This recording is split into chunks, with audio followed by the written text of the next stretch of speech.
দুর্গাপুজো বাংলার অন্যতম প্রধান ধর্মীয় উৎসব। এই উৎসব শুধুমাত্র ধর্মীয় আচারে সীমাবদ্ধ নয়, এটি বাঙালির সংস্কৃতি, ঐতিহ্য এবং সমাজ জীবনের সাথে গভীরভাবে যুক্ত। দুর্গাপুজোর ইতিহাস অনেক প্রাচীন এবং এর সাথে জড়িয়ে আছে বিভিন্ন কাহিনী ও পরিবর্তনের গল্প। দুর্গাপুজোর প্রাচীনতম উল্লেখ পাওয়া যায় পুরাণে। মার্কণ্ডেয় পুরাণের দেবী মহাত্ম্যম অংশে দেবী দুর্গার অসুরদের বিরুদ্ধে যুদ্ধের কাহিনী রয়েছে। এই কাহিনীতেই দেবীকে শক্তি ও নারীত্বের প্রতীক হিসেবে চিহ্নিত করা হয়েছে। বাংলায় দুর্গাপুজোর সূচনা হয় মূলত রাজশক্তির মাধ্যমে। 1580 খ্রিস্টাব্দে রাজা কংস নারায়ণ রাজশাহী এলাকায় প্রথম দুর্গাপুজোর আয়োজন করেন বলে জানা যায়। তবে 1757 সালে পলাশীর যুদ্ধের পর বাংলায় জমিদার শ্রেণীর মধ্যে দুর্গাপুজো জনপ্রিয় হয়ে ওঠে। তারা এটি ব্রিটিশ শাসকদের দেখানোর জন্য সামাজিক প্রভাব ও ঐক্যের প্রতীক হিসেবে পালন করতেন। 1800 শতকে জমিদাররা দুর্গাপুজোকে পারিবারিক উৎসব হিসেবে পালন করতেন। তবে 1790 সালে পশ্চিমবঙ্গের হুগলির গুটিপাড়ায় প্রথম বারোয়ারি পূজা বা সার্বজনীন দুর্গাপূজা শুরু হয়। বারোয়ারি শব্দটি এসেছে 12 বা 12 জন বন্ধুর উদ্যোগ থেকে। এর ফলে দুর্গাপূজা একটি সার্বজনীন উৎসবে রূপান্তরিত হয়। ব্রিটিশ শাসনামলে দুর্গাপুজো বাঙালির সাংস্কৃতিক ঐক্যের প্রতীক হয়ে ওঠে। 1905 সালের বঙ্গভঙ্গের প্রতিবাদে দুর্গাপুজো বাঙালির রাজনৈতিক প্রতিরোধের অংশ হয়ে ওঠে। বিপ্লবী গোষ্ঠীগুলি এই সময় পূজাকে ব্রিটিশ বিরোধী প্ররোচনার মাধ্যমে ব্যবহার করত। আজকের দিনে দুর্গাপুজো শুধুমাত্র ধর্মীয় অনুষ্ঠান নয়, এটি বাঙালির সাংস্কৃতিক জীবনধারার অবিচ্ছেদ্য অংশ। প্যান্ডেলের থিম, আলোকসজ্জা এবং শিল্পকলায় দুর্গাপুজোকে আরও আকর্ষণীয় করে তুলেছে। আবার অনেকে বলে দুর্গাপুজোর শিখর প্রাচীন শিকার উৎসবের সাথে জড়িত থাকতে পারে। প্রাচীন আর্যরা শরৎকালে একটি শিকার উৎসব পালন করত, যা পরে দেবী দুর্গার পূজার সাথে যুক্ত হয়। দেবী দুর্গাকে মূলত প্রকৃতি ও শক্তির প্রতীক হিসেবে দেখা হয়, যা এই উৎসবে একটি রূপান্তরিত রূপ বলে ধারণা করা হয়। দুর্গাপূজা সাধারণত বসন্তকালে পালিত হতো, যা বাসন্তী পূজা নামে পরিচিত। কিন্তু রামায়ণের কাহিনী অনুসারে রাবণকে পরাজিত করার জন্য রামচন্দ্র শরৎকালে দুর্গাপূজার অকালবোধন করেন। এই কারণেই বর্তমানে দুর্গাপুজো শরৎকালে পালিত হয়। অকালবোধন একটি গুরুত্বপূর্ণ আচার, যা দুর্গার প্রতি রামচন্দ্রের ভক্তি ও সাহসিকতার প্রতীক। দুর্গাপূজার সবথেকে প্রচলিত কাহিনী মহিষাসুরের বিরুদ্ধে দেবীর বিজয়। তবে মহিষাসুরকে কিছু সম্প্রদায় স্থানীয় দেবতা হিসেবে পুজো করা হয়।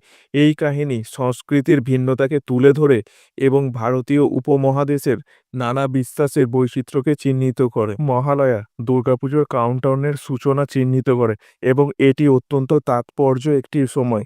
কথিত আছে এই দিনে কারিগররা অন্ধকারে দেবীর চোখ রাঙিয়ে দেয়। কথায় আছে যে পেন্ট ব্রাশের প্রথম স্ট্রোক তৈরি হওয়ার সাথে সাথে দেবী জীবিত হয়। মহালয়া হলো এক নিবিড় আধ্যাত্মিক সংযোগের মুহূর্ত, কারণ ভক্তরা মহিষাসুর মর্দিনী মন্ত্রমুক্ত পাঠ শোনেন এবং দেবীর জাগরণের জন্য অধীর আগ্রহে অপেক্ষা করে। কুমারী পুজো দুর্গাপুজোর একটি অনন্য এবং পরিচিত দিক। এটি দেবীর মূর্ত প্রতীক হিসেবে অল্পবয়স্ক মেয়েদের পূজার সাথে জড়িত। এই মেয়েদেরকে শুদ্ধ এবং অপবিত্র বলে মনে করা হয় এবং তাদেরকে দেবী রূপে সজ্জিত করা হয়। ঐতিহ্যবাহী পোশাক ও অলংকারে পরিপূর্ণ ভক্তরা এই আচারের মাধ্যমে ঐশ্বরিক নারীত্বের প্রতি শ্রদ্ধা নিবেদন করে, যা দেবী শক্তির এবং পবিত্র প্রতীক। দুর্গাপুজোর আরেকটি আকর্ষণীয় দিক হলো উৎসবে শিবের অন্তর্ভুক্তি। বিসর্জনের সময় দেবী দুর্গা ভগবান শিবের সাথে কৈলাসে স্বর্গীয় আবাসে ফিরে যাওয়ার যাত্রা শুরু করে। এই রূপে ভগবান শিব নীলকণ্ঠ নামে পরিচিত, কারণ তিনি পৃথিবীকে রক্ষা করার জন্য সমুদ্র মন্থন করা বিষ পান করেন। পৌরাণিক কাহিনী ও প্রতীকবাদের এই আকর্ষণীয় মিশ্রণ উৎসবের আখ্যানে গভীরতা যোগ করে। দেবীর মূর্তি স্থাপনের আগে কলাবউ নামে একটি অনুষ্ঠান পালন করা হয়। একটি কলা গাছকে আনুষ্ঠানিক স্নান করানো হয়। এই উদ্ভিদ দেবীর আগমনের প্রতীক, যদিও এটি সমস্ত অঞ্চলে একটি সাধারণ প্রথা নয়। কলাবউ আচার হলো ঈশ্বরের সাথে প্রকৃতির সংযোগের একটি আকর্ষণীয় উপস্থাপনা। দুর্গাপুজো শরৎ ঋতুতে হয়, এমন একটি সময় যখন প্রকৃতি পূর্ণ পুষ্পটিত হয়। এই ঋতু পছন্দ উৎসবের সারাংশের সাথে গভীরভাবে সম্পর্ক রাখে। এটি মন্দের ওপর ভালোর বিজয়ের প্রতীক, কারণ দেবী দুর্গা মহিষাসুরকে পরাজিত করেন। উপরন্তু এটি ফসল কাটা এবং প্রকৃতির অনুগ্রহের উদযাপন, প্রকৃতির চক্রের সাথে এই সারিবদ্ধতা দুর্গাপুজোর পরিবেশগত তাৎপর্যের একটি স্তর যুক্ত। দুর্গাপুজোর অন্যতম রহস্যময় মুহূর্ত হলো সন্ধি পূজা।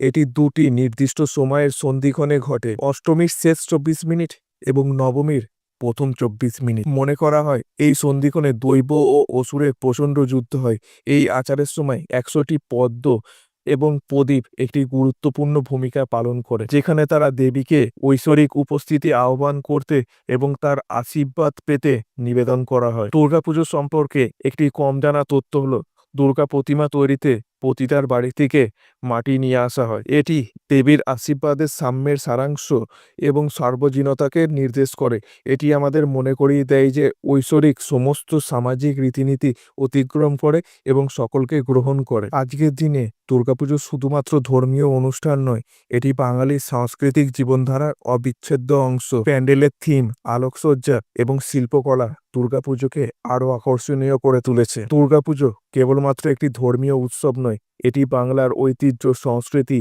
ও সামাজিক সম্প্রীতির এক উজ্জ্বল উদাহরণ। এইরকম ইন্টারেস্টিং মোটিভেশনাল ভিডিও পেতে পং মোটিভেটরকে তোমার বন্ধু করে নাও।